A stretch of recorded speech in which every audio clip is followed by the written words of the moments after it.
Hola, buenas tardes, ¿cómo están? Bienvenidos al séptimo encuentro de este ciclo que hemos llamado Historias Argentinas del Museo Histórico Nacional. Yo soy Gabriel Di Meglio, director del museo. Hoy tenemos el privilegio de contar con nosotros de invitado a Fernando Devoto, historiador que ha sido profesor en la Universidad de Buenos Aires, en la Universidad de San Martín, en universidades del exterior, y que es especialista en distintos campos de los estudios históricos, ¿no? Ha hecho aportes grandes en historia de la inmigración, en historia del nacionalismo, en historia de la historiografía, y también tiene reflexiones sobre, desde ahí, ¿no? Sobre la memoria, sobre el patrimonio. Así que hoy lo hemos invitado precisamente para hablar de esto, ¿no? La charla se llama La memoria cultural, el patrimonio y la temporalidad, modelo para armar. Así que le agradecemos a Fernando Devoto su presencia. Los dejo con él, como otras veces, para quienes es la primera vez que están. Les cuento que esto es parte del ciclo de charlas de un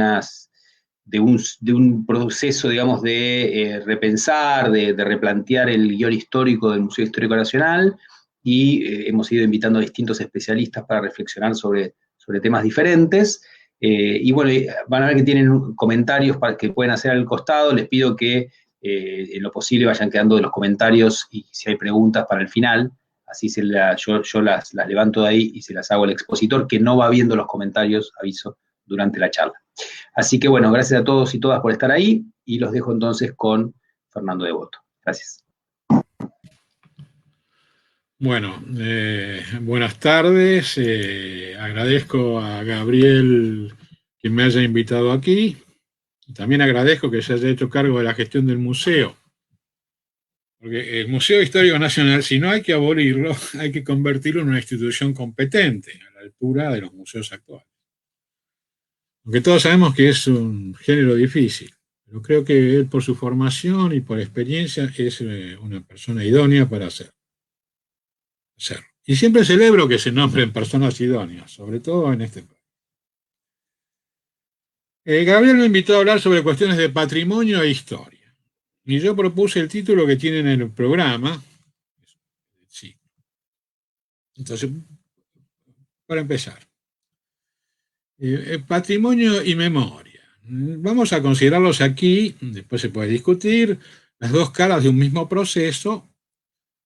Si nosotros pensamos que la memoria cultural debe anclarse, como decía ya un texto del siglo I antes de Cristo, la retórica Aterenio, que es uno de los más antiguos tratados de retórica que conocimos, distinguía, ¿no?, la memoria natural y la memoria artificial. Decía que la memoria artificial debía anclarse de algún modo para recordarse en lugares e imágenes. Entonces, de algún modo, la memoria cultural es un tipo de memoria construida, es una memoria en ese sentido que podemos asimilar a lo que aquel tratado de retórica llamaba memoria artificial. Así que, con propósitos argumentativos, voy a mantener a ambas nociones asociadas, memoria y patrimonio, aun si no toda la memoria colectiva, claro, es patrimonializada en forma tangible, o sea, de algún modo que nosotros como historiadores la podamos estudiar. Bueno, a la hora de comenzar, yo quisiera hacer esto, quisiera mostrar un poco las cartas, ¿no? Y esto quiere decir, ¿por qué uno piensa ciertas cosas y de dónde las piensa? Y entonces lo que voy a decir, inicialmente no se trata de un ejercicio narcisista, sino más bien de un ejercicio, digamos, heurístico. Yo diría que mi interés por la memoria, que podemos llamar social, colectiva, cultural, luego lo discutimos, es más bien tardía. Desde luego que todos sabíamos en historia de la historiografía, yo enseñé mucho eso, que en Argentina existía la Junta de Historia y Numismática, que ya desde principios de siglo, digamos así, arbitraba sobre la pureza de sangre de los héroes. Es decir, si una figura merecía una calle, en nombre de una calle o no. Cosa que también hacía Ricardo Rojas antes de ser académico, ¿no? Y no era una especificidad argentina. ¿Eh? Sabíamos también que Ricardo Levene había promovido la creación de la Comisión Nacional de Monumentos y Lugares Históricos, creada también para arbitrar no sobre la memoria, como entonces un poco ingenuamente creíamos, sino sobre los lugares para construir la memoria, que es algo distinto. Ahora que estoy en un proyecto sobre teatros en el litoral, teatros que se llaman de ópera, pero que en realidad son teatros con ópera, cada tanto encuentro algún dictamen de la comisión declarando a esos teatros o a otros objetos monumentos históricos y a veces verdaderamente los dictámenes son inverosímiles, al menos para la percepción de una persona corriente como yo. Intereses, presiones locales, business patrimonial, muestran que esto simplemente no es un problema simplemente de transferencia de una memoria cultural a un proceso patrimonial. Pero también la Academia Nacional de la Historia, que integro desde hace unos años, a ella llegan otros pedidos de dictámenes para declarar monumento histórico un paraje donde se detuvo una vez, digamos que el general Belgrano, quien fuere, o una antigua posta. Debo decir que todo eso a mí nunca me ha resultado entusiasmante, ni entonces ni ahora. Pero yo diría que había otros cantos de sirena aparentemente más seductores. Por ejemplo, los que derivaban de los ecos de una obra que muchos de ustedes conocerán, yo conjeturo que conocerán, que es la obra de Pierre Nora, gira por Pierre Nora, Le Livre de Mémoire, 1984. Un programa, el de Pierre Nora, que por otro lado ya estaba esbozado en un artículo sobre la memoria colectiva que Nora escribió para la Nouvelle Histoire de Jacques Le Goff, dirigida por Jacques Le Goff, en 1978. Entonces, por un lado, venían estos temas, estos nuevos temas, llegaban acá a las orillas del Río de la Plata. Pero por otro lado estaba el ascenso de los temas memoriales en la historiografía, en los que un papel importante para Europa tenía la cuestión de la Shoah, y más en general las memorias que podemos llamar antifascistas, por usar un rótulo amplio, y en cualquier caso, al igual que en Sudamérica, eran construcciones en referencia a las secuelas de las dictaduras, la memoria de las víctimas. Entonces se habría de algún modo también una tríada, por un lado los lugares de memoria, por otro lado una tríada que podríamos llamar memorias, testigos, víctimas. El modelo de los lugares de memoria de Nora suscitó toda una, digamos así, un género en otros países, incluida la Argentina. Acá había como dos referencias, uno era Nora, otro era Ulises Bullón, y sobre todo sus Marián, ¿no? Sus estudios sobre las estatuas que representaban la República. Y el interés por ello derivaba, me parece a mí, de que presentaba más, o eran vistos más como un catálogo de objetos, que como complicados problemas teóricos. Ello derivaba de que las dimensiones que Nora proponía, que él mismo denominaba como lugares de memoria, ¿no?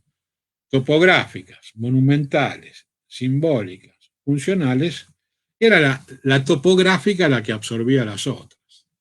Al final, ¿cómo se llamaba la obra? Se llamaba lugares, lugares de memoria. O sea, lugares, representaciones de lugares, discursos sobre lugares.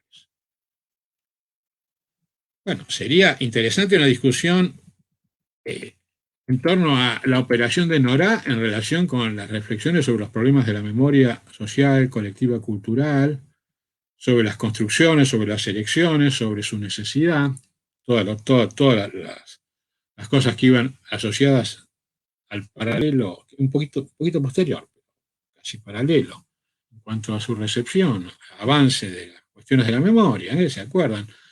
La buena memoria, la justa memoria, la memoria útil, la relación entre memorias y olvidos, cuánta memoria necesitamos, o sea, cuánto hay que necesitar o cuánto hay que olvidar, bajo lujo o no de textos de Freud, hay uno conocido, Dolor y Melancolía, o sobre los usos y abusos de la memoria social, colectiva y cultural, que es un tema sobre el cual eh, trabajamos ahora con unos amigos que yo creo que están emboscados por ahí entre el público en una revista que se llama Pacific, que es precisamente sobre los usos del pasado. Ahora, yo no digo o no quisiera, más allá de que no voy a llevar adelante la discusión, no quisiera preguntar acerca de qué relación o cuánta implicación había entre la propuesta de Nora y las otras discusiones sobre él. Recuerdo, sí, por ejemplo, que en 1987 Nora y Le Goff, entre otros, organizaron un coloquio en Royaumont sobre los usos del olvido. O sea, que ahí había más juego que una serie de objetos, que una serie de lugares. Pero bueno, yo lo que creo que lo que se recibe acá es mucho más eh, cómo se podría eso usar, ¿eh? Cómo se podría usar a partir de una identificación de nuevos objetos para estudiar.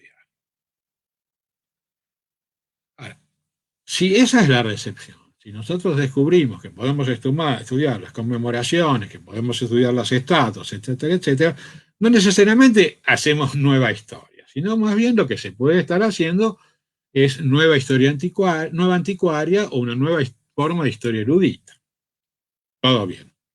No digo nada en contra, esta profesión se hace de muchos modos y además es una profesión que es a la vez muy complicada de hacer y muy fácil, porque basta una virome, ir a un archivo, a una biblioteca, buscar allí unos datos, aunque en Argentina bien sabemos que el procedimiento se ha perfeccionado y se manda muchas veces a otro a buscar los datos, y si sabemos que si ir a buscar a un archivo unos datos no elimina del todo la posibilidad que al hacerlo el historiador encuentre otras cosas y pueda hacer algunas conexiones, mandar a un amanuense suprime toda posibilidad. Y lo que buscáis, hallaréis. Tratando de retomar un orden, más allá de esta pequeña digresión simpática e irónica, trataría de recordar que la rueda historiográfica siguió andando y que, en cualquier caso, las discusiones acerca de la memoria social, etcétera, después vemos cómo la llamamos, es previa a una discusión sobre patrimonio. No es. En cambio, lo que nosotros teníamos era una discusión sobre patrimonio que prescindía de toda otra consideración más conceptual sobre el problema. Entonces, para completar los datos personales, quisiera recordar que algunas razones, probablemente más crematísticas que otra cosa, me involucraron en la realización de dispositivos memoriales. Y que el trabajo concreto para hacer guiones o incluso para tratar de diseñar un museo me enseñaron muchas cosas que no están en Nora o en las discusiones sobre la memoria y sí en las razones prácticas. Yo creo que hay que recordar que estos procesos son mucho más complicados de lo que parecen. Son mucho más complicados porque involucran numerosos actores, numerosas mediaciones, y esto hace que los resultados sean bastante más heterogéneos de lo que nosotros tratamos de percibir. Lo percibimos inmediatamente buscando una coherencia que muchas veces no es tal. Entonces yo creo que eso no deriva tanto de lecturas estilizadas, sino que deriva del hecho de tener que lidiar con esas cuestiones en concreto, en concreto. Entonces, de todas maneras, esas tareas me llevaron también a leer y a pensar un poco más sobre las cuestiones memoriales, y entonces de ahí lo que voy a exponer un poco a continuación. Comencemos por el título.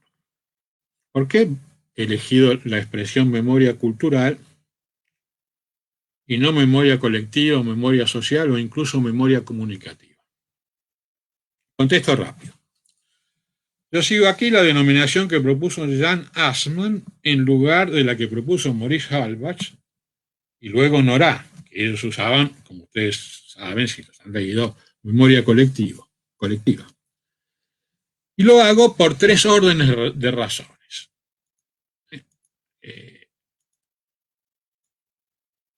La primera es que la memoria colectiva de Halbach refiere más a un periodo corto de tiempo, un siglo, digamos, estando basada, como lo está, en los procesos de construcciones memoriales derivados de la interacción concreta entre las personas, aunque no solo es así, pero ese es un elemento central.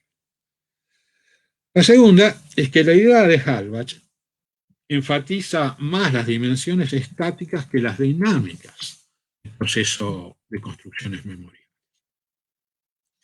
Y la tercera es que, si alguno recuerda, Halbach dice, bueno, la memoria se ocupa de aquel espacio donde vive una serie de recuerdos, una serie de experiencias, en estas interacciones concretas, y ahí donde estos recuerdos se agotan, es decir, que desaparecen los testigos, empieza la tarea de la historia, ¿no? Entonces dice, la memoria sería el tiempo más reciente, puede ser un tiempo secular, o más o menos, y luego tendríamos el tiempo de la historia, que era una historia única, objetivante de largo plazo. O sea, Halbach admitiría que había muchas memorias colectivas y después, más atrás, era la tarea de los historiadores que construían una narración, digamos así. Y esto, vuelvo a insistir, porque donde termina la memoria, o sea, el recuerdo vivido, para Halbach empieza la historia. Pero un tipo de historia positiva, objetiva, esa es la historia que él imagina a la altura de su tiempo. Yo por eso preferiría, con algunas disidencias que expresaré luego, seguir la distinción de Assmann entre memoria comunicativa y memoria cultural. La memoria comunicativa, que podríamos decir se aproxima más o menos a lo que al periodo que Halbach llama la memoria colectiva, es decir, un periodo, digamos, secular. La memoria comunicativa es una memoria inestable, episódica, vinculada a grupos informales y, en principio, derivada de una interacción de un amplio número de personas que construyen memorias en una sociedad dada y en un momento dado. Lo que llevaría a... La pregunta es sobre lo que podríamos llamar las fábricas, las múltiples fábricas de memoria que existen en estas dimensiones comunicativas. A mí se me ocurría, por poner un ejemplo, en una época en algunos restaurantes había unas máquinas que hacían permanentemente polenta, ¿no? Uno llegaba y estaban haciendo polenta. Es un proceso así, como el hacer pan, ¿no? Se está construyendo permanentemente memorias colectivas, sociales. La segunda, en cambio, la memoria cultural, referiría a procesos de larga duración, ¿eh? Que constituyen memorias formalizadas e institucionalizadas y, en general, reguladas o administradas por grupos restringidos, que podemos llamar sacerdotes, religiosos o laicos, o, si se prefiere, especialistas académicos. Podríamos decir que una opera mucho más en la horizontalidad, la memoria comunicativa, y la otra, la memoria cultural, mucho más en la temporalidad. Que la memoria comunicativa es acto y que la memoria cultural es transmisión, sobre todo transmisión entre generaciones, transmisión y reactualización, porque en la transmisión hay una reactualización. En cualquier caso, se trata de procesos construidos, no dados. Estamos hablando acá ni de memoria biológica, ni de memorias colectivas derivadas de pertenencias sociales, sino de una construcción en permanente movimiento. Esto no sugiere, y quiero aclararlo, no sugiere que primero tenemos la memoria cultural y luego tenemos la memoria comunicativa. No, coexisten en nosotros las memorias comunicativas y la memoria que llamamos cultural. Creo que Gabriel Di Meglio se ocupa de esto, de las memorias culturales, de memorias institucionalizadas, en su caso, en un museo.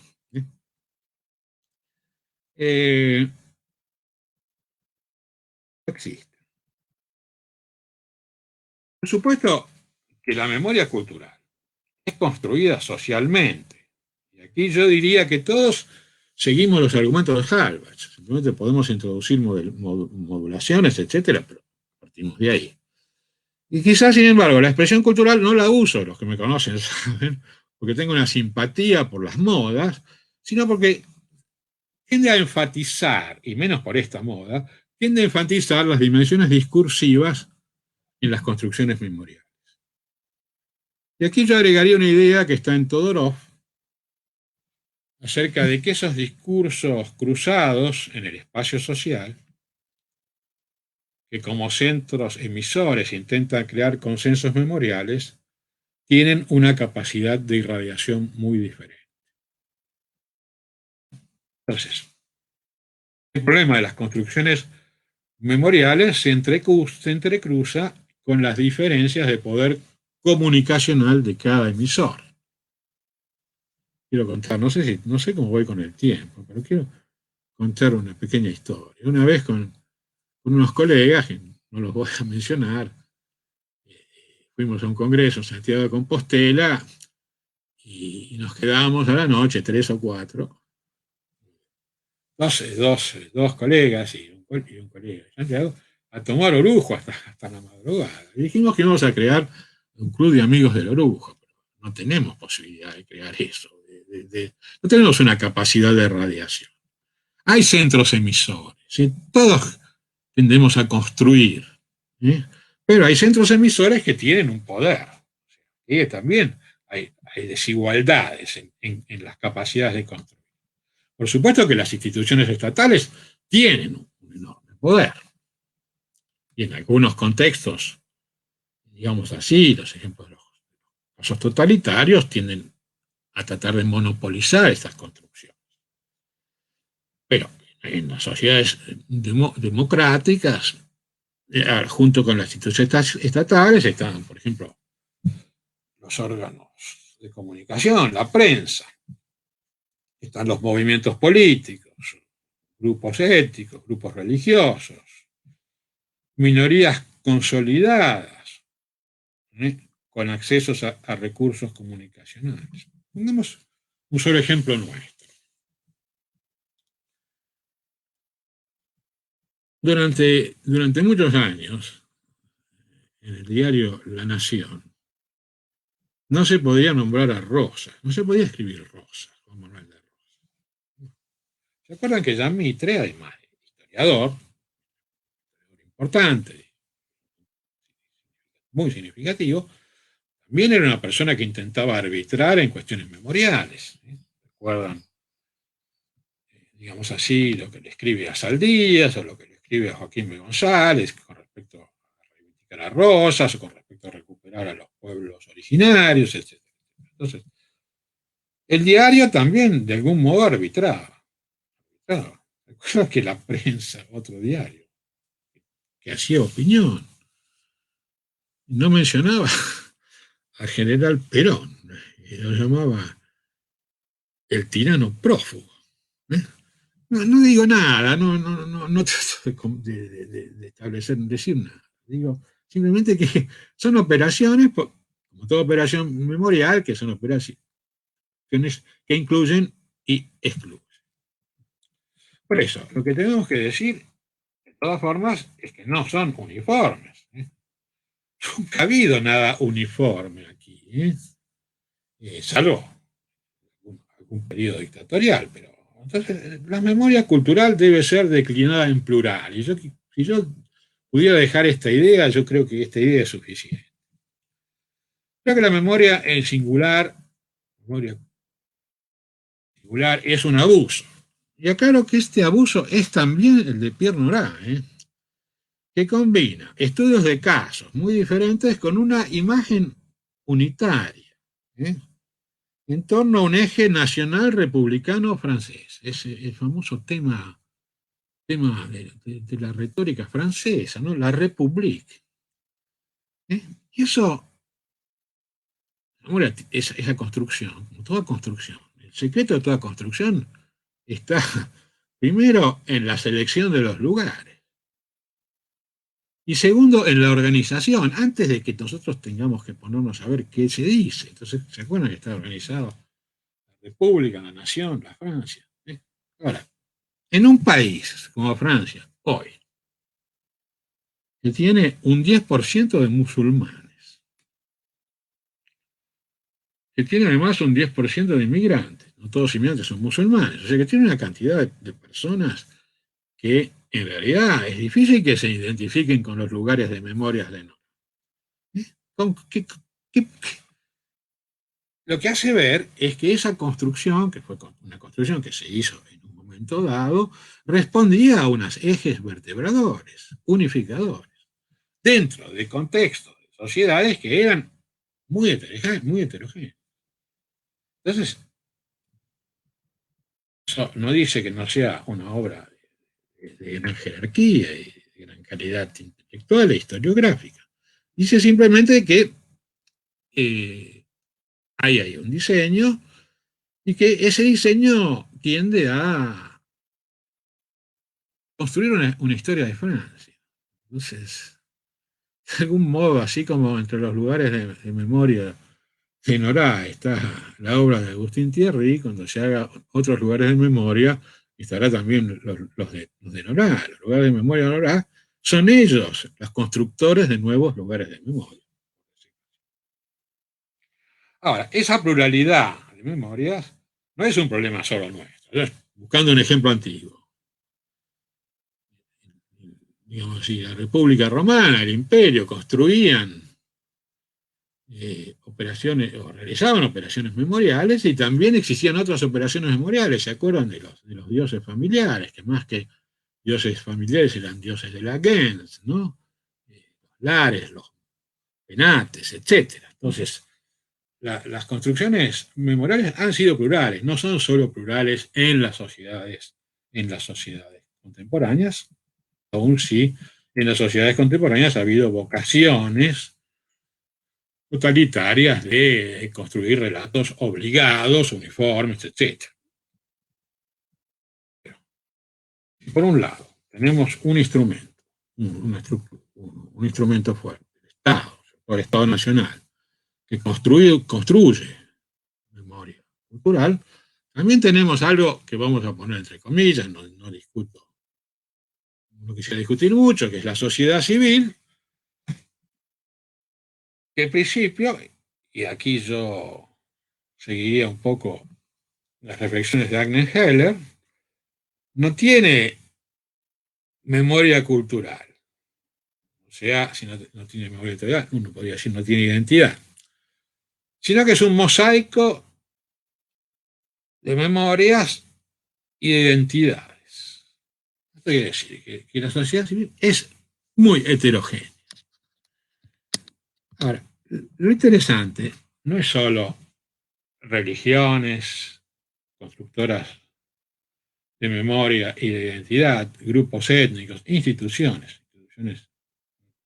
no estatales, sino Ángel hace una presentación un poco más complicada diciendo que hay áreas o zonas o espacios en la sociedad civil en las que se construyen memorias y otros en los que no se construyen memorias, que son ajenos a la idea de memoria cultural, sea de un pasado y de una tradición. Y acá Heller dice, el mercado no crea memoria. O dice mejor todavía, el beneficio no crea memoria, en tanto está orientado al presente o al presente futuro o cercano. Los famosos no lugares, los centros comerciales, ¿se crea una memoria ahí o no? Los partidos políticos cada vez más inestables, crean memoria. Los movimientos que Heller llama finalistas, los movimientos pacifistas, movimiento de 68, crean memoria. Los acontecimientos deportivos, Heller cree que no, yo creería que sí.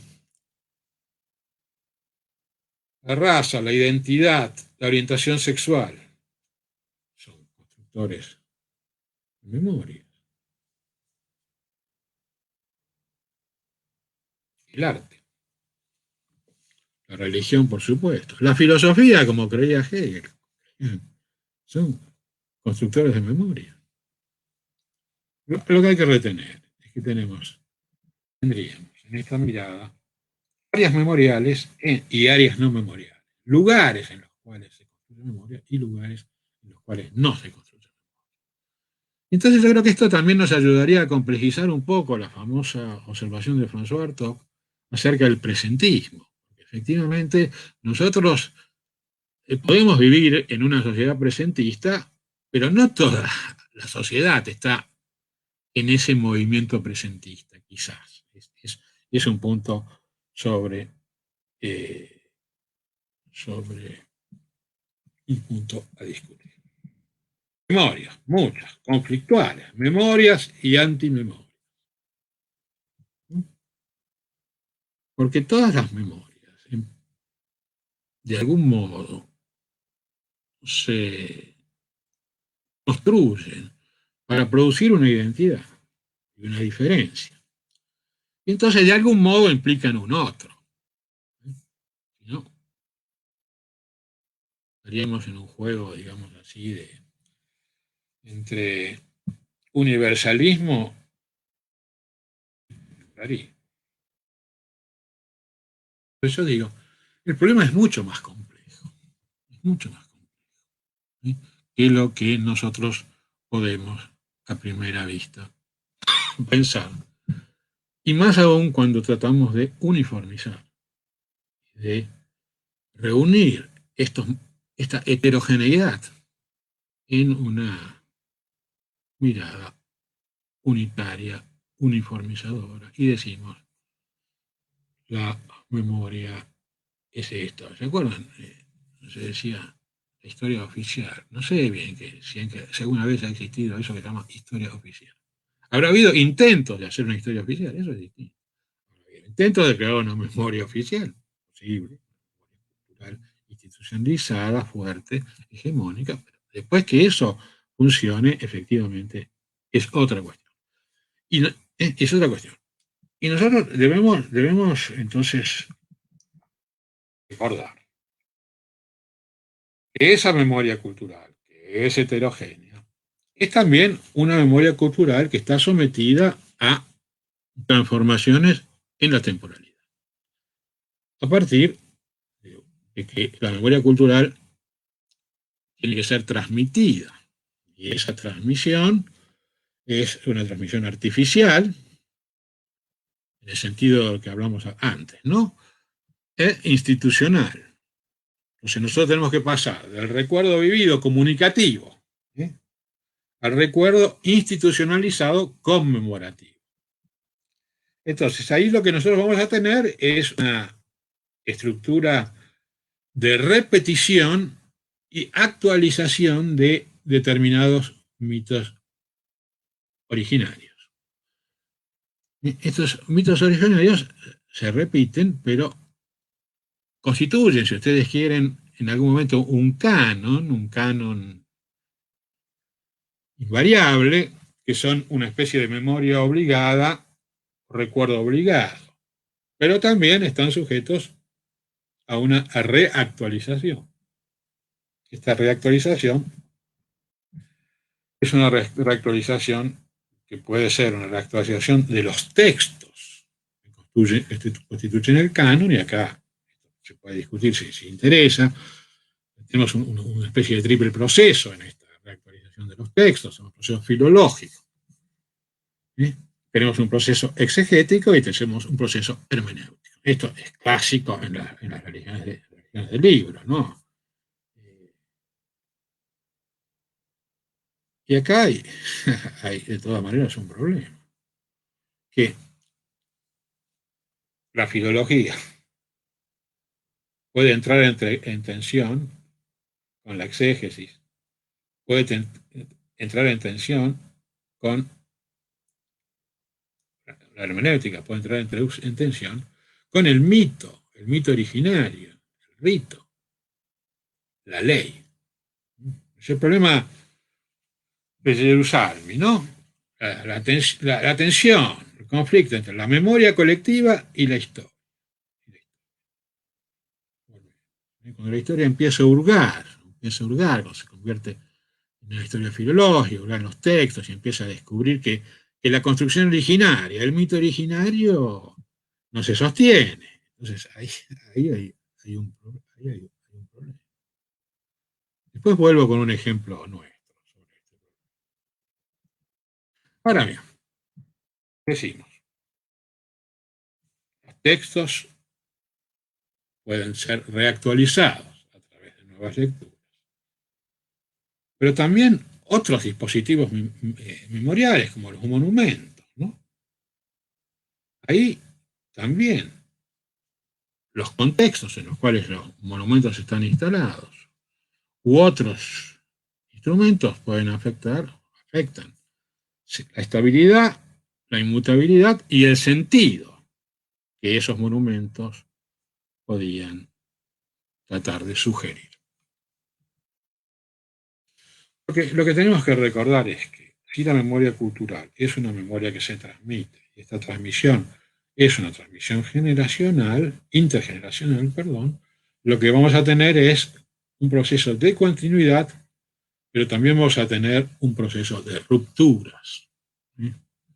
Entonces la pregunta interesante, me parece, históricamente, es qué pasa y qué no pasa. ¿Por qué? ¿Y por qué pasa? Transcurre, quiero decir. Sucede cuando, por ejemplo, nos encontramos en el caso de memorias postcanónicas. Ya no hay un canon al cual referirse. Tenemos cuando comprobamos que este proceso de transmisión tiene como tres dimensiones. El flujo de la tradición, por un lado. Los historiadores, o los especialistas, que puedan relacionarse con esa tradición de un modo crítico. Crítico acá no estoy diciendo necesariamente en el sentido crítico, sentido ideológico, en un sentido crítico. Y se me había ocurrido dos ejemplos. ¿Qué pasa si a Gabriel Di Meglio se le ocurriera hacer, no lo va a hacer, pero llegara a hacer en el museo un guión que, en vez de detenerse en el 25 de mayo, se detuviese en el 22 de mayo, en el cabildo del 22 de mayo? Saben que sobre ese cabildo hay una versión acreditada por Vicente Fidel López a través de algún testigo contemporáneo de que ahí hubo lo que se suele llamar un pucherazo. Es decir, que los patriotas pasaron la consigna de que se hicieran circular muchas invitaciones que habían hecho imprimir para poder controlar ese cabildo. ¿Qué pasa? ¿Qué pasa si usamos las memorias del general Paz para analizar el éxodo jujeño, que no se llamaba éxodo jujeño, ¿no? Se llamaba retirada, ¿no? Y descubrimos que ahí hubo un proceso coactivo bastante importante. Entonces empezamos a confrontar el mito con una lectura crítica del mito. Entonces tenemos la tradición, el flujo de la tradición. Tenemos otros actores que son siempre un poco incontrolables, o deberían ser, y sería bueno que lo sean, son los historiadores, y después tenemos los especialistas, tenemos el poder. Yo llamaría a los actores políticos. Entonces ahí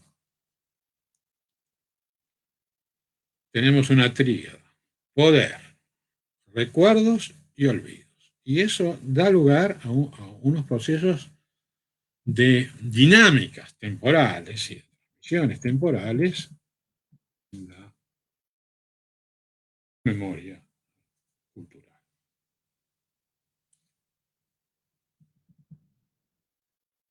Pero también existen, digamos así, una serie de dimensiones coactivas que pueden estar presentes o pueden no estar presentes. Y quiero recordar un ejemplo de mi adolescencia. Uno iba al cine en un día X, tocaban el himno, había que pararse y cantar el himno. Y si uno no se paraba, era increpado, hostigado por los otros espectadores para cantar el himno. Era un proceso coactivo. ¿Subsiste? No lo sé. Tal vez no son solo los historiadores, también son los actores sociales, cómo se colocan con relación a estas construcciones que proceden del flujo de la tradición. Voy un poquito más rápido. Dejemos por ahora aquí la cuestión de la memoria. Veamos la cuestión del patrimonio. Bien, aquí tenemos una dinámica. La dinámica puede más, es sometida a un ritmo que no necesariamente es el ritmo de las transformaciones memoriales. El problema del patrimonio es un problema de selección de objetos, selección de recuerdos, y digamos selección de objetos. Esto o aquello. Tres opciones. Dejar, como decía Guizot, que el tiempo haga su tarea. No pongámonos nosotros a decir, vamos a conmemorar esto, vamos a ponerlo a este edificio tal nombre. Dejemos que el tiempo decante. O podemos tratar de, que es lo que ocurre hoy, de patrimonializar hoy, decidir nosotros, no que los que vengan después, que las generaciones próximas decidan, sino decidir nosotros aquí. Entonces, esto es una forma de construcción memorial en, digamos así, just in time, aquí, ¿eh? Pero también hay otro proceso. Y ese proceso no es el de construcción patrimonial en el momento, sino el de destrucción patrimonial.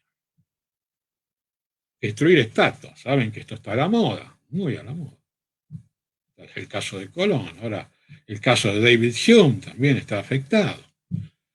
Entonces, esto es una costumbre muy antigua.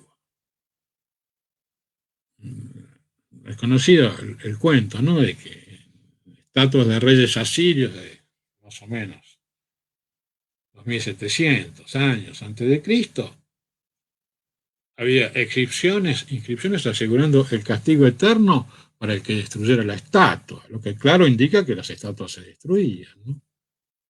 Recuerden la Revolución Francesa. Destruye.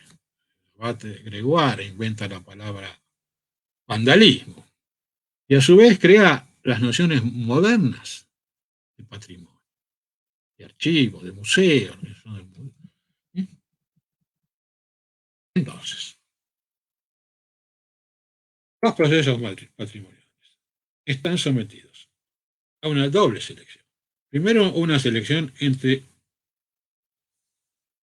hecha por generaciones que nos precedieron. Acuérdense, por ejemplo, fechas nacionales. Pongo dos ejemplos. Francia. 14 de julio es la fecha nacional desde 1880. Antes era una fecha entre otras, 24 de febrero del 48, 5 de mayo del 89, Estados Generales, 20 de junio del 89, juramento por pelota, 4 de agosto, abolición del feudalismo. ¿Por qué? Esas son las preguntas interesantes. ¿Por qué? ¿Por qué 14 de julio no otro? ¿Por qué 1880?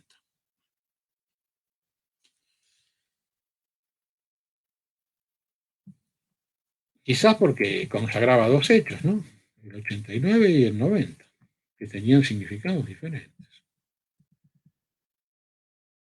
Quizás por el papel de Michelet y de Víctor Hugo, es una discusión.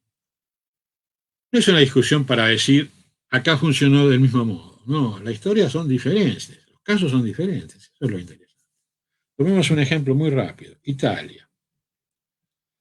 Primera fecha, 17 de marzo de 1861, Unidad de Italia. Segunda fecha, fecha nacional, 20 de septiembre, se festejaban, se acuerdan acá, la Pascua de los italianos. La unidad italiana en la brecha de Porta Pía. Un contenido anticlerical, ¿no? Pero nadie sabe en Italia hoy que es el 20 de septiembre. Fue reemplazada por otra fecha, 4 de noviembre, la victoria de Vittorio Veneto, en 1918. Nadie sabe. ¿Cuáles son las fechas? 25 de abril, Día de la Liberación, 2 del 45, ¿no? 2 de junio del 46, Fiesta de la República.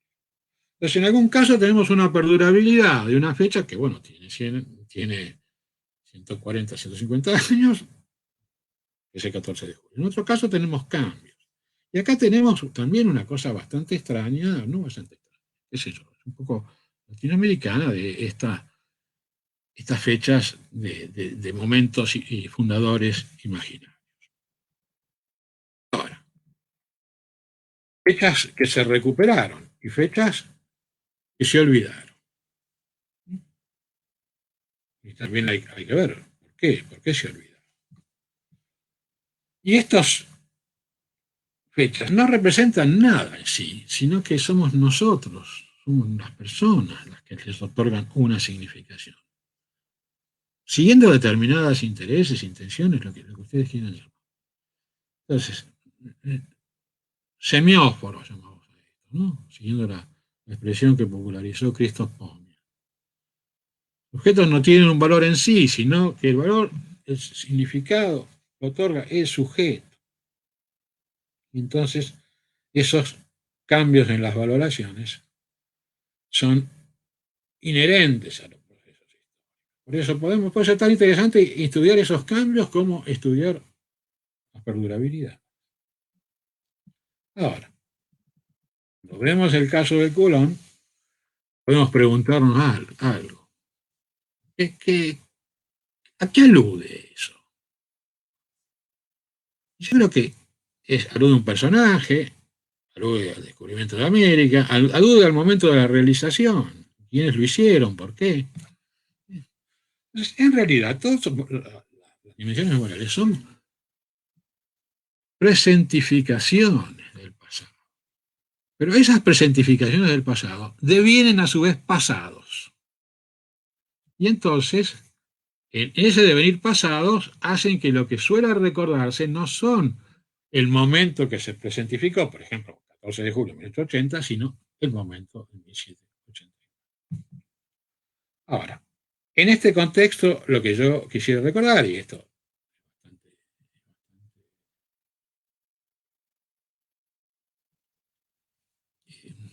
bastante Koselleck, digamos así, famoso historiador y filósofo alemán, es que ahí tenemos una dinámica temporal que tenemos que atender, que condiciona todas debe condicionar nuestras lecturas de los procesos patrimoniales. Ahora, dicho esto, la memoria, el patrimonio. Patrimonio, momento de su realización, quienes lo realizaron, la presentificación, ¿qué dice para nosotros? ¿Qué hacemos ante eso nosotros? Y ahora yo me pongo en el lugar del historiador. ¿Qué podemos hacer? Podemos organizar todas esas cosas en un relato. Podemos promover o sostener un relato. Podemos analizarlo, convertirlo, lo que decía o aspiraba a hacer Nora, que era convertir la memoria en un objeto de estudio de la historia. Ahora, ¿qué tipo de objeto? Como describirlo. Es lo que se suele hacer, es bastante fácil. Eso, y no sé si es inútil. A veces se provee información ordenada y eso sí. Yo creo que más riesgosos son las racionalizaciones medio-fin, con lo cual se tiende a uniformizar, simplificar y estilizar este tipo de operaciones memoriales. Ahí yo creo que hay problemas, como todas las simplificaciones constituyen para mí un problema. Se puede tratar de descifrar esto y ahí habría muchos caminos, sea caminos eruditos, sea caminos que vayan por un intento de entender, digamos así, comprender los juegos simbólicos que están en estas operaciones. Está también un papel, que es el papel que yo llamo el papel del historiador ambulancia. Ese es un caso reciente, tal vez lo conocen. En España hay muchísimas discusiones sobre las cuestiones patrimoniales, el famoso paso de que la familia Franco en Galicia se había apropiado, los nombres de calles aquí y allá, etcétera. Uno reciente. El gobierno de derechas de Madrid, del Partido Popular, que es un Partido Popular bastante a su vez presionado y en connivencia con un grupo de extrema derecha, que se llama Vox, han decidido quitar dos nombres de callejero de Madrid, que son dos dirigentes socialistas muy conocidos, que se llaman Indalecio Prieto y Largo Caballero. Bueno, una larga lista de los más prestigiosos historiadores profesionales españoles, encabezados por Álvarez Junco, por Paul Preston, inglés, franquismo, en cuales participan algunos queridos colegas y amigos, como Ismael Sass o José Manuel Núñez Seijas, hacen una carta dirigida a los políticos, explicándoles cómo fueron las cosas y por qué esas figuras deben seguir siendo titulares de una calle en Madrid. Ahora, esto vuelve a colocar en un problema, en un horizonte complejo, las relaciones entre historia y la memoria. Todos esos historiadores, pero todos son los que creen que operaciones históricas son de un tipo y las operaciones memoriales son de otro tipo. Pero el historiador se ve obligado a tratar de sugerir rectificaciones, y para sugerir rectificaciones el historiador se tiene que colocar en una posición positivista, en una idea de verdad fuerte del pasado. Las cosas efectivamente así sucedieron, ¿no? O sea, ahí hay que volver una vez más a, digamos así, arranque, que se supone que arranque de sí. Llegado a este punto ya, casi para terminar, lo que debemos recordar es que no solo hay una dinámica temporal de los procesos memoriales, sino que también hay una dinámica temporal de los sujetos que piensan los procesos memoriales. Y esto quiere decir que el historiador está él también involucrado en esta temporalidad. La situación del investigador, la situación mía o de quien fuere. Entonces, esa noción de situación puede implicar muchas cosas. Hago acá una cosa muy rápida, tengo una cosa más larga. El perspectivismo de Cladenius, el tema de la situación y la temporalidad de Koselleck, el tema de la pregunta presentificada de Droysen, esto es rápido para los colegas historiadores.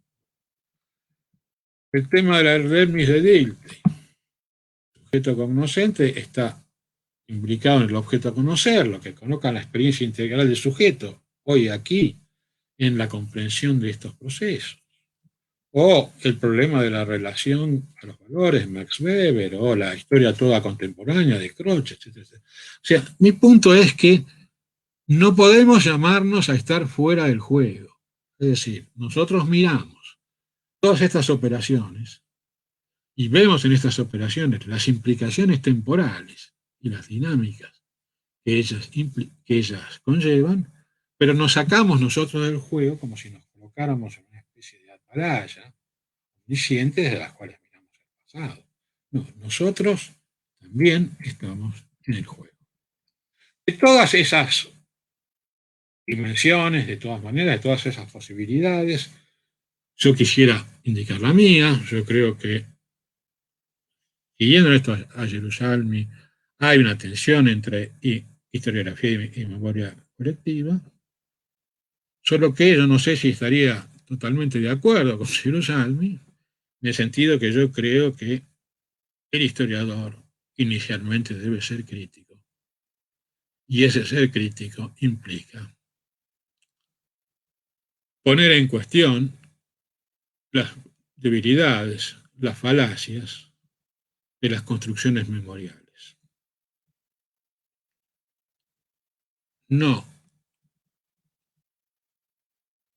el mito o la ley, sino la crítica del mito y de la ley. Bueno, hasta aquí llegué. Creo que hablé un poco mucho, pero bueno. Y acá veo que hay cosas al costado que no sé qué son. La verdad que como yo tenía un texto y miraba mi texto, no tengo idea. Les pido disculpas a los que hayan escrito porque yo no he podido ver nada de lo que han escrito. No, no importa, ahora lo recupero. Ahí Florencia nos fue pasando las preguntas. Muchas gracias, Fernando, una charla interesantísima. Hago algunas de las preguntas que el público fue haciendo. Desde Jujuy, Diego Silverio había hecho una pregunta antes de que mencionaras el éxodo jujeño, justamente, y decía si se podía pensar la ritualización de un hecho histórico como el éxodo jujeño como lugar de memoria. Y después agregó, después de que mencionaste al general Paz, pero ¿qué hacemos con el poder que impugna versiones que no son de su gusto y placer? Bueno, no tengo vamos a decirlo rápido. Yo creo que hay que tomar el riesgo de impugnar, ¿no? Si nosotros vamos a pensar cómo nuestras impugnaciones van a ser usadas, no debemos decir nada, porque todo lo que digamos en el espacio público, y esto quiere decir esta charla, o cualquier cosa que yo escribo, va a ser usado. O sea, en eso no hay salvación. La única salvación es escribir y guardar las cosas en una gaveta, escribirlas para uno mismo. Pero en la medida que uno se coloca, se coloca. Yo tuve que hacer hace un tiempo, un trabajo sobre un tema muy complicado. No lo puse acá, no lo quise publicar en una revista argentina, porque bueno, lo publiqué en un lugar ahí un poco recóndito. Pero no sé si es él. Yo creo que estamos involucrados. No estamos involucrados con esta macana de que somos ciudadanos. Ya sé, todos somos ciudadanos, ¿eh? No solo historiadores, sino nuestra palabra como historiador está involucrada. Entonces, mi respuesta es que hay un proceso de construcción de ritos, una construcción de memoria. ¿Es la tarea del historiador hacerlo? Esa es la pregunta. No lo sé. El historiador puede actuar como una especie no solo es la tarea del historiador, sino el historiador está habilitado para hacer eso. O sea, nosotros tenemos la capacidad, la potencia, no creemos demasiado en nosotros. ¿Dónde se construye? ¿Cómo se construye? Entonces yo creo que esa es una discusión que relativiza nuestro lugar. Así como relativiza todas las construcciones que se hacen como construcciones desde los aparatos públicos. Bueno, una cosa es lo que uno construye y después otra cosa es la recepción de eso, de lo cual sabemos poco. Entonces yo diría, tomemos riesgos. Con respecto al éxodo jujeño, qué sé yo, ¿sí? ¿A qué ser, a qué necesitamos una serie de souvenirs, una serie de recuerdos? Teniendo en claro que aquí no se trata de la lectura convencional de Renan, de que toda como nación se construye olvidando y recordando algunas cosas. Una nación se construye con un proyecto en el presente y ese proyecto en el presente es un proyecto hacia el futuro, es un contrato que se quiere renovar hacia el futuro. Entonces, el pasado no es el garante necesario de ese proyecto, sino que es un instrumento sobre todo pedagógico, ¿no? Entonces, ahí tenemos construcciones de las memoriales y después tenemos la dimensión pedagógica. Son dos cuestiones. Ahora, ¿cuál es la pedagogía? Esa es una discusión. ¿Y cuál es la eficacia de la pedagogía? Es una discusión. Dicho eso, si usted lo quiere colocar en la versión canónica del Éxodo, yo no tengo ninguna objeción. No quería decir que puse ese ejemplo porque estoy haciendo un trabajo sobre Éxodo. Entonces empecé a buscar los usos de la palabra Éxodo, que también vale para el Éxodo oriental, ¿no? Entonces son construcciones que luego son asociadas con términos, que tienen implicancia religiosa, por otro lado, ¿no? Que eso también hay que considerarlo, ¿no? Porque si no lo llamamos Éxodo, lo llamamos el exilio, jujeño, como quieran, tiene otras connotaciones. Las palabras no son neutras. Perdón. Sí, supongo que hace referencia a ese problema que hubo hace unos años con un programa que hizo Canal Encuentro, un ciclo sobre el Éxodo, donde se problematizaba la idea y hubo algunos problemas en Jujuy con, digamos, líderes políticos que impugnaron que se estuviera atacando al mito provincial, digamos, ¿no? Que supongo que viene por ese lado la cuestión. ¿Vos involucrado ahí? No, yo no, yo no tuve. Pero está bien, está bien. Mover las aguas. ¿Qué es lo que pasa?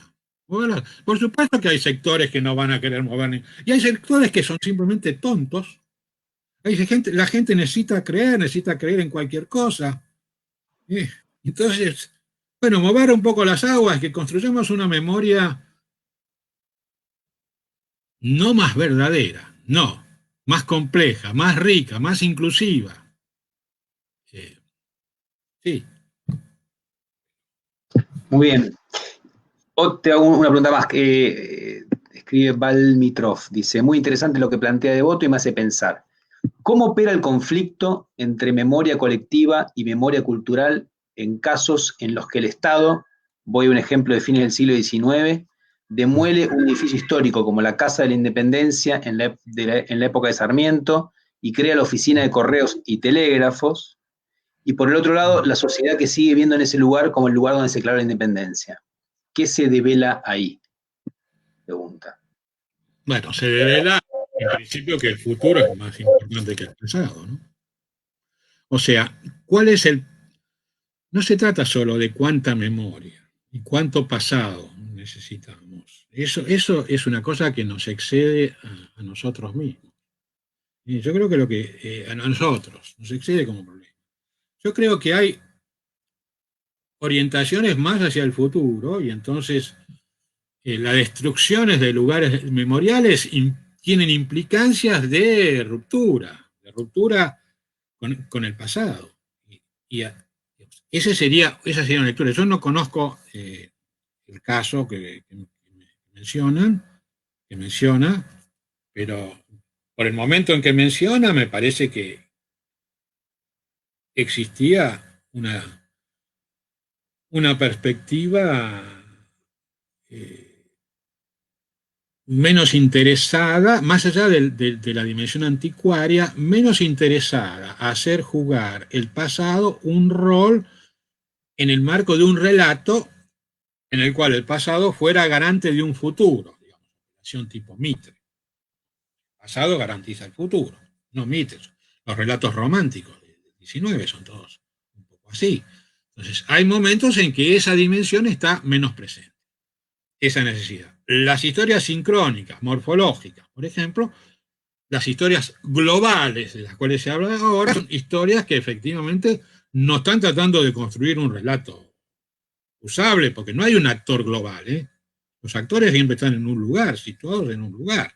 Entonces, cuando hago una historia así global, no sé, ¿cuál es el actor? ¿Cuál es el propósito? Entonces, digo, depende de los momentos. depende de los momentos, depende de los climas de la historiografía, de los momentos más generales, de lo que existe como demanda social, depende de las élites políticas. Es un juego complejo, pero con tres actores, estos tres actores. Dime, Gabriel. Bien, te hago una más, hay muchos agradecimientos, felicitaciones, pero una pregunta más que pregunta, ¿qué postura, Diego Requejo, qué postura debe tomar el Estado frente al patrimonio que genera conflicto en cuanto a su significado, según quien lo observa? Por ejemplo, los monumentos al general Roca en la Patagonia. Y también había una pregunta ligada con eso, con el tema de estos ataques a monumentos a principios de este año en distintos lugares, ¿no? Como en Europa, por ejemplo. Bueno, a ver, dos cosas. Como reflexión, esto está en la temporalidad, pueden sacar la estatua de Roca y dentro de 50 años ponerla. O sea, la idea de que lo que nosotros hacemos es algo definitivo, eso es un error. Si nosotros miramos hacia atrás y no hay construcciones definitivas, la que nosotros hacemos tampoco son definitivas, ¿se entiende? Entonces, también estas van a estar sometidos a cambios en las perspectivas, etcétera, etcétera. ¿Qué debería hacer un historiador? Yo creo que el historiador no es el personaje que va con una piqueta a tirar una estatua, no me parece. Cualquiera sea la estatua, ¿no? Las estatuas no tienen significación, se les da significación. Puedo poner rápidamente el ejemplo de Colón. La estatua de Colón era una estatua completamente olvidada, en un lugar que nadie podía ver, salvo desde la casa de gobierno. ¿Se acuerdan cómo era toda esa vuelta que había que hacer con el auto para dar la vuelta por allá atrás? Era una estatua inexistente, la habían hecho los italianos. Mientras hubo una comunidad italiana, había procesiones a la estatua de Colón. Después la comunidad italiana decayó, todo el mundo se olvidó. ¿Cuándo supimos de que estaba una estatua de Colón ahí? Cuando se la sacó. Entonces, atención, porque muchos de estos conflictos dan vida, reactualizan, ¿no? Generan reminiscencias sobre dimensiones memoriales que son dimensiones que existen en el patrimonio, pero no existen en la memoria cultural. O sea, que han quedado como restos, como ruinas, digamos así, como restos de un pasado.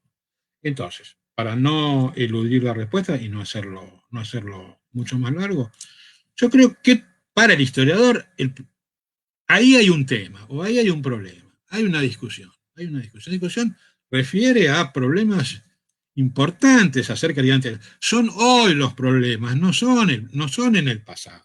Nosotros sacamos la estatua. A Roca no le interesa, Roca está muerto. Está muerto. O sea, se entiende, el pasado siempre está acá, hoy. La discusión es hoy. ¿Cuáles son los instrumentos idóneos para discutir hoy en una sociedad conflictiva? ¿Son las estatuas? ¿Son otros? Esa es la pregunta. Eficacia. Esa es la pregunta en la política. La pregunta en la política es la eficacia.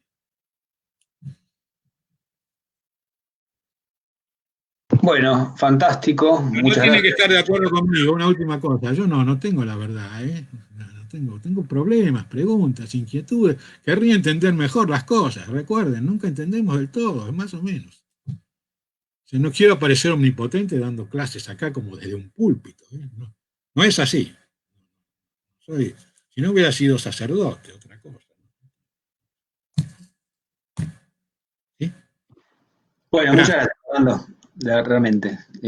Acá, bueno, hay mucha gente agradeciendo de distintos lugares del país. Son amigos, porque yo también te dije amigos. Hay mucha gente presente. Bueno, quiero agradecer justamente no solo a Fernando, sino a todos los que están presentes y a invitarlos también dentro de 2 semanas, como en este ciclo que venimos haciendo justamente cada 2 semanas, los miércoles a las 5, en este mismo canal. La próxima charla, como saben, hemos hecho a propósito una mirada bastante ecléctica, con temas muy diversos, pero que nos parecen importantes tocar en estas discusiones que el museo quiere llevar adelante. La próxima va a ser el mito de un país sin indios, los pueblos de Pampa y Patagonia después del sometimiento estatal, de Walter del Río, que es investigador de CONICET, de la Universidad del Comahue de Río Negro, va a estar hablando desde Bariloche, y esto es el 4 de noviembre a las 5 de la tarde por este mismo lugar. Así que gracias a todos, a todas por estar ahí y será hasta la próxima.